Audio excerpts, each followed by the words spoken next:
നമസ്കാരം. ഞാൻ doctor Bindu John Pulparambil, തിരുവനന്തപുരത്തുള്ള ജില്ലാ ഹോമിയോ ആശുപത്രിയിലെ RMO ആണ്.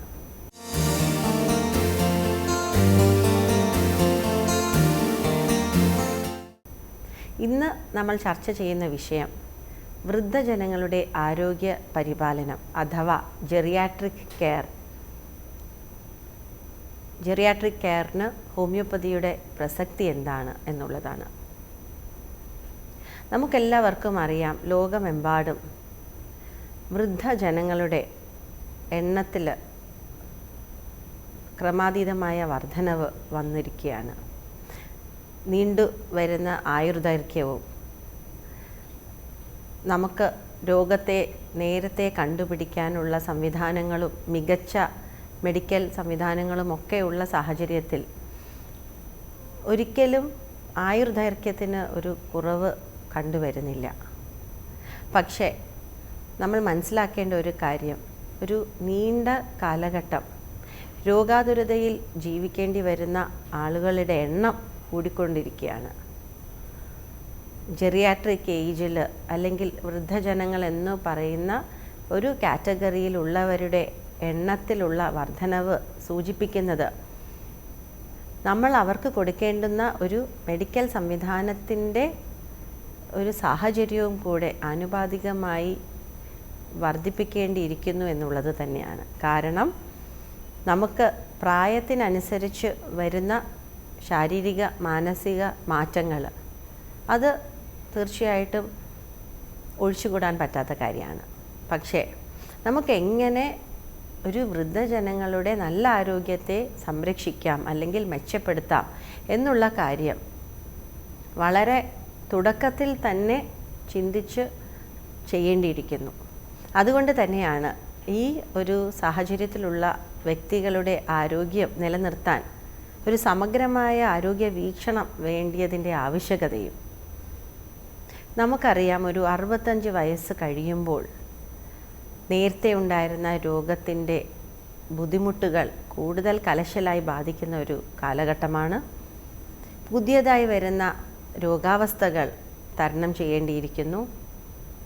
അതുമാത്രമല്ല, നമുക്ക് ജീവിതശൈലിയിലുള്ള വ്യതിയാനങ്ങൾ സമ്മാനിക്കുന്ന ജീവിതശൈലി രോഗങ്ങളുടെ ഒരു കൂട്ടായ്മ നമ്മളെ ബാധിക്കുന്ന ഒരു കാലഘട്ടവും കൂടിയാണ്. ഇതൊന്നുമല്ലാതെ നമ്മൾ പ്രായത്തിൻ്റെ അവശതയിലിരിക്കുമ്പോൾ വരുന്ന മറ്റു വൈറസ് ബാക്ടീരിയൽ ഇൻഫെക്ഷൻസും നിസ്സാരമായിട്ടുള്ള ഒരു ജലദോഷമോ പനിയോ ഒക്കെ ചിലപ്പോൾ ഒരു ന്യൂമോണിയയിൽ വരെ കലാക്ഷിക്കാവുന്ന ഒരു അവസ്ഥാവിശേഷം കൂടെ ഈ ഒരു പ്രായത്തിലുണ്ട്. ഇതിൻ്റെയൊക്കെ പുറമെ നമുക്ക് നമുക്ക് ബ്രെയിനിലുണ്ടാവുന്ന ചേഞ്ചസിൽ അത് കാരണമുണ്ടാകുന്ന ഓർമ്മക്കുറവ് അല്ലെങ്കിൽ മറ്റുള്ള കോഗ്നിറ്റീവ് ഇമ്പയർമെൻറ്റ്സ്, പിന്നീട് വരുന്ന ഇലക്ട്രോലൈറ്റ് ഇംബാലൻസസ് കൊണ്ടുള്ള ബുദ്ധിമുട്ടുകൾ, നമ്മൾ ഉപയോഗിക്കുന്ന മരുന്നുകളുടെ മറ്റ് പാർശ്വഫലങ്ങൾ, അല്ലെങ്കിൽ നിയന്ത്രിക്കാൻ പറ്റാത്ത പ്രമേഹമോ രക്താതിസമ്മർദ്ദമോ കൊളസ്ട്രോളോ ഒക്കെ സമ്മാനിക്കുന്ന ഹൃദ്രോഗവും സ്ട്രോക്കും ഒക്കെ ഉണ്ടാവാനുള്ള ഏറ്റവും വലിയ ഒരു സാഹചര്യം ആ നിലനിൽക്കുന്ന ഒരു പ്രായം. പിന്നീട് തുടർച്ചയായിട്ടുണ്ടാകാവുന്ന വീഴ്ചകൾ, ആക്സിഡൻസും ഫോൾസും എല്ലാം കൊണ്ടുണ്ടാകുന്ന ഡിസബിലിറ്റീസ്. നമുക്കറിയാം, ഒരു പ്രത്യേക പ്രായം കഴിഞ്ഞു കഴിഞ്ഞാൽ ചെറിയൊരു വീഴ്ച പോലും ചിലപ്പോൾ അവരെ ഒരു കിടപ്പ് രോഗിയാക്കിയേക്കാം. അപ്പോൾ നമ്മൾ ഈ ഒരു ഏജ് ഗ്രൂപ്പിനെ അഡ്രസ്സ് ചെയ്യുമ്പോൾ ഏറ്റവും ശ്രദ്ധിക്കേണ്ട ഒരു കാര്യം, നമ്മൾ അവരുടെ ആരോഗ്യാവസ്ഥയെ എങ്ങനെ നമുക്ക് അതേ ഒരു അവസ്ഥയിലോ അതിനേക്കാട്ടിലും മെച്ചമായ ഒരു അവസ്ഥയിലോ നിലനിർത്താൻ എന്തൊക്കെ കാര്യങ്ങൾ ചെയ്യണം. ഉദാഹരണത്തിനൊരു വീഴ്ച വന്നു കഴിഞ്ഞാൽ, ഒരു ബെഡ്ഡനായി കഴിഞ്ഞു കഴിഞ്ഞാൽ പിന്നീടുണ്ടാവുന്ന കോംപ്ലിക്കേഷൻസ്, പിന്നീട് ഓരോ സിസ്റ്റവും ചിലപ്പോൾ കോംപ്രമൈസ്ഡ് ആകാം. അതൊന്നും അല്ലെങ്കിൽ നിസ്സാരമായിട്ട് തന്നെ തൊലിപ്പുറത്തുണ്ടാവുന്ന ബെഡ് സോറുകൾ, അല്ലെങ്കിൽ കിടന്നുകൊണ്ട് മലമൂത്ര വിസർജനം ചെയ്യേണ്ടി വരുമ്പോൾ ഉണ്ടാകുന്ന ബുദ്ധിമുട്ടുകൾ. അപ്പോൾ ഇങ്ങനെ നമുക്ക് മൊബൈലായിട്ട് നമുക്ക് എഴുന്നേറ്റ് നടക്കാൻ പറ്റുന്ന സാഹചര്യമുള്ളവരെ നമുക്ക് കൈകാര്യം ചെയ്യുന്നത് പോലെ ആയിരിക്കില്ല കിടപ്പ് രോഗികളെ കൈകാര്യം ചെയ്യേണ്ടത്. അപ്പോൾ രണ്ടുപേരെയും നോക്കുന്നത്, രണ്ടുപേരുടെ ആരോഗ്യ അവസ്ഥയെ കൈകാര്യം ചെയ്യേണ്ടത് രണ്ട് രീതിയിലാണ്. അപ്പോൾ കിടപ്പിലായിട്ടുള്ളവരെ നോക്കുമ്പോൾ അവരുടെ ആരോഗ്യ പരിരക്ഷയ്ക്ക് വേണ്ടി നമ്മൾ ഒരു ബോധവൽക്കരണം നടത്തേണ്ടത് അവരെ നോക്കുന്നവരിലേക്കാണ്. എങ്ങനെയാണ് ഒരു കിടപ്പ് രോഗിയെ നന്നായി നോക്കാൻ പറ്റുക? നമ്മൾ എപ്പോഴും ഒരു വ്യക്തിയെ വ്യക്തിഗതമായിട്ട് നോക്കുമ്പോൾ അവരുടെ ശാരീരിക ബുദ്ധിമുട്ടുകൾ മാത്രമല്ല പരിഗണിക്കേണ്ടത്, മാനസിക വൈകാരിക തലത്തിലുണ്ടാകുന്ന അവരുടെ ബുദ്ധിമുട്ടുകളും ഒരുമിച്ച് തന്നെ മനസ്സിലാക്കേണ്ടിയിരിക്കുന്നു. വൃദ്ധജനങ്ങളെ സംബന്ധിച്ച് ഉണ്ടാകാവുന്ന ഏറ്റവും വലിയ ഒരു പ്രശ്നം ഏകാന്തത ആവാം.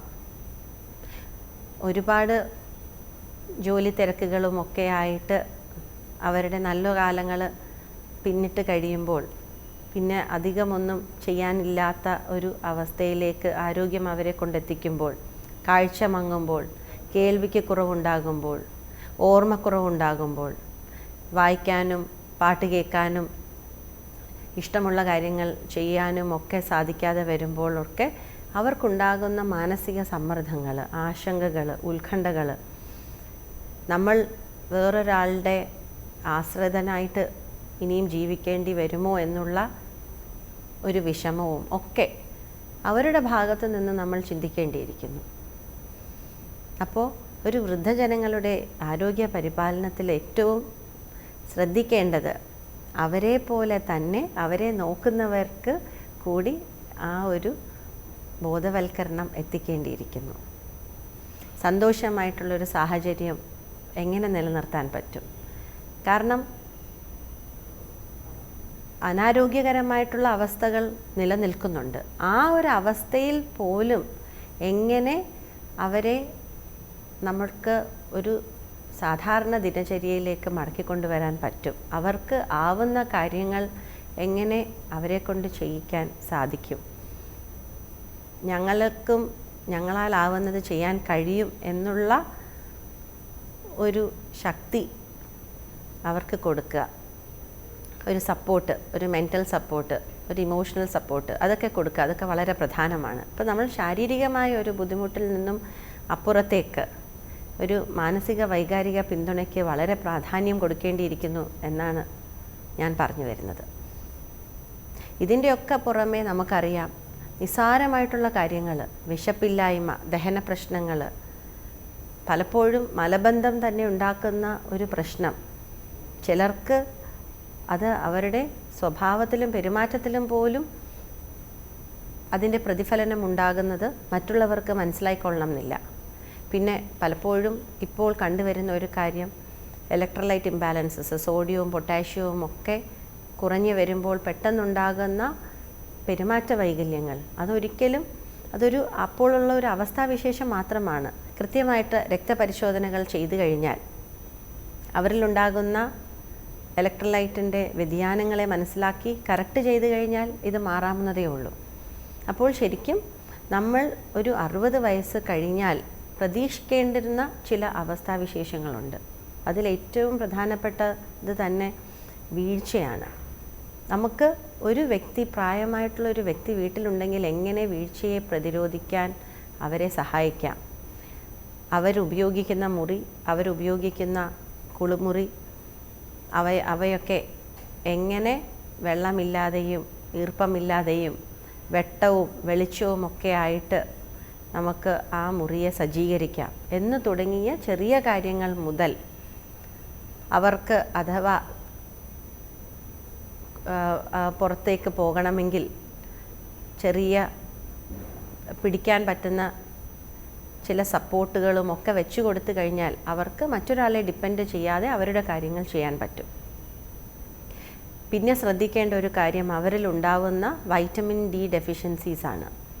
അല്ലെങ്കിൽ വിശപ്പില്ലായ്മയും ദഹനക്കുറവും ഒക്കെ കൊണ്ട് അവരുടെ ആഹാര രീതിയിൽ കോംപ്രമൈസ് ചെയ്യുമ്പോൾ പോഷകാഹാരം അല്ല അവർക്ക് കിട്ടുന്നത്. അപ്പോൾ ചെറിയ ആഹാര ക്രമീകരണത്തിലുണ്ടാകുന്ന മാറ്റങ്ങളിലൂടെ നമുക്കതിനെ അതിജീവിക്കാൻ പറ്റും. ചിലർക്ക് ഉപ്പിൻ്റെ അംശം കുറയുമ്പോൾ ഉണ്ടാകുന്ന ബുദ്ധിമുട്ട് പരിഹരിച്ചു കഴിഞ്ഞാൽ അവർക്ക് ആ സമയത്തുണ്ടാകുന്ന പല പ്രശ്നങ്ങളും ഇറിറ്റബിലിറ്റി മുതൽ ക്ഷീണം വരെയുള്ള കാര്യങ്ങൾ മാറ്റാൻ പറ്റും. പിന്നെ പലപ്പോഴും വൃദ്ധജനങ്ങളെ സംബന്ധിച്ച് എപ്പോഴെങ്കിലും ഒക്കെ മാത്രമാണ് ഒരു ഡോക്ടറെ പോയി കാണുന്ന ഒരു രീതി. അതൊരിക്കലും പാടില്ല. കൃത്യമായ സമയത്ത് ഡോക്ടറിൻ്റെ സേവനം തേടണം. കാരണം അവർ ഉപയോഗിക്കുന്ന മരുന്നുകളിലുള്ള ഡോസേജിലുള്ള വ്യത്യാസങ്ങൾ അഡ്ജസ്റ്റ് ചെയ്യേണ്ടതുണ്ട്. എപ്പോഴെങ്കിലുമൊക്കെ തുടങ്ങി വെച്ച ഒരു പർട്ടിക്കുലർ ഡോസ് കൊണ്ട് ചിലപ്പോൾ രക്താതിസമ്മർദ്ദത്തെയോ പ്രമേഹത്തെയോ ഒന്നും നിയന്ത്രിക്കാൻ ആകണമെന്നില്ല. പക്ഷേ ഒരിക്കലും ഇത് കൺട്രോൾഡ് ആവാതെ പോകുമ്പോൾ ഉണ്ടാകുന്ന പാർശ്വഫലങ്ങൾ, വൃക്കരോഗങ്ങളൊക്കെ അതിൻ്റെ ഒരു ഫലമാണ്. അപ്പോൾ നമുക്ക് ചെറിയ കാര്യങ്ങൾ ശ്രദ്ധിച്ചു കഴിഞ്ഞാൽ വലിയ അവസ്ഥകൾ, വലിയ ഗുരുതരമായ പ്രത്യാഘാതങ്ങളിൽ നിന്നും ഒഴിവായി നിൽക്കാനും പറ്റും.